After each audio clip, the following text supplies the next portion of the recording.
بسم اللہ الرحمن الرحیم۔ السلام علیکم 8 کلاس، کیسے ہیں آپ سب؟ امید کرتی ہوں خیریت سے ہوں گے۔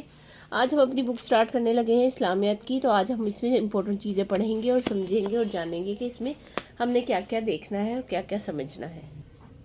سب سے پہلے سورہ بلد ہے۔ سورہ بلد کو ہم حفظ کے لیے پڑھیں گے۔ یہ حفظ قرآن مجید کے جو ہے چیپٹر ہے، اس میں سورہ بلد آئے گی۔ سورہ بلد کو حفظ کرنا ہے، ٹھیک ہے۔ سورہ شمس ہے، سورہ شمس کو حفظ کریں گے اس میں، یعنی یہ آپ نے زبانی یاد کرنی ہے، ٹھیک ہے۔ سورہ لیل ہے، اس کو زبانی یاد کرنا ہے آپ نے، یہ ساری آپ پڑھیں گے۔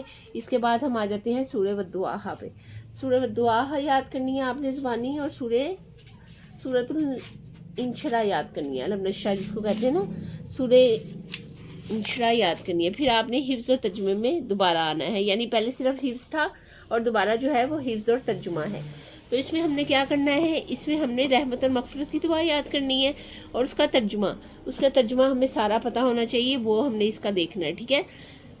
جیسے یہ جو ہے یہ سورہ بقرہ کی آخری آیات ہیں، تو اس کا ترجمہ آپ کو پتہ ہونا چاہیے، جو ہم اکثر رات کو یاد کر کے سوتے ہیں اور اس کو پڑھ کر اپنے اوپر دم کرتے ہیں۔ تو یہ وہ آیات ہیں جس کی بہت زیادہ فضیلت ہے، اور اس کے معنی اور مفہوم آپ کو پتہ ہونے چاہیے۔ تو لا یکلف اللہ سے لے کر علی القوم الکافرین کا جو ترجمہ ہے وہ ہے، اللہ کسی شخص پر اس کی طاقت سے زیادہ ذمہ داری نہیں ڈالتا، اس کے لیے اجر ہوگا جو نیک عمل اس نے کیا، اور اس پر وبال ہوگا جو برا عمل اس نے کمایا۔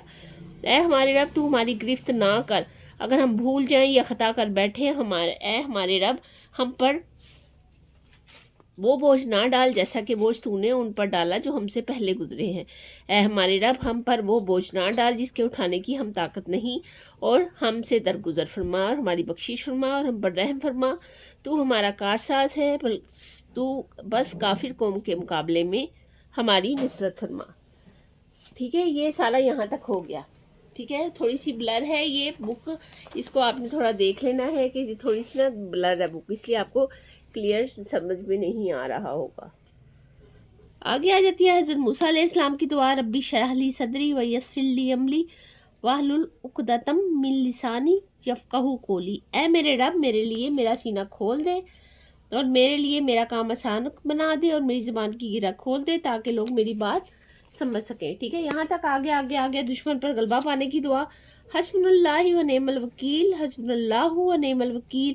اس کا کیا مطلب ہے؟ اس کا مطلب ہے کافی ہے ہمیں اللہ تعالیٰ، اور وہ بہترین اچھا کارساز ہے، ٹھیک ہے۔ حضرت یونس علیہ السلام کی دعا آگے لا الہ الا انت سبحانک انی کنت من الظالمین، انی کنتم من الظالمین، تیرے سوا کوئی معبود نہیں، تو پاک ہے، بے شک میں ہی نقصان کاروں میں سے ہوں، یا ظالموں میں سے ہوں، یا خطا کاروں میں سے ہوں۔ یہ ساری چیزیں اس میں آ سکتی ہیں۔ اس کے بعد ہے اللہ تعالیٰ کی پاکی بیان کرنے کے کلمات جو ہیں وہ ہیں سبحان اللہ و بحمدہ عدد خلقہ و رضاء نفسہ و زینۃ عرشہ و مداد کلماتہ۔